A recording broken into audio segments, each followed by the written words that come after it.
से गंगा के तीर जी अटल राज महाराज के चौथे मोहम्मद पीर जी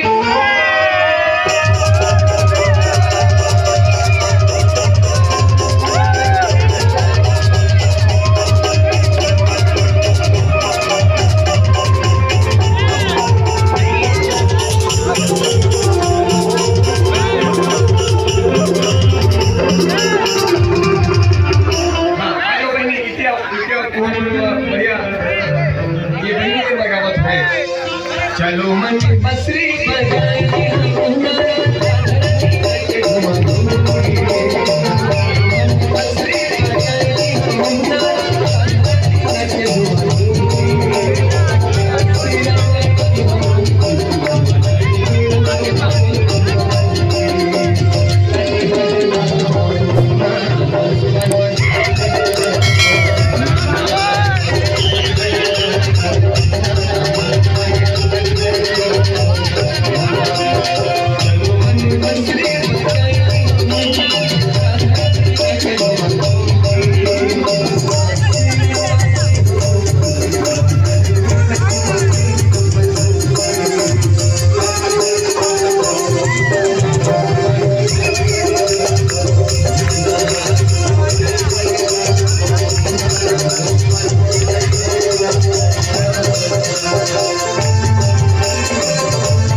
बाबा की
आलू के आलू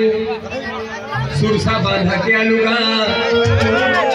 और जिन मन्ना तक नहीं मल्ला लेके भालू का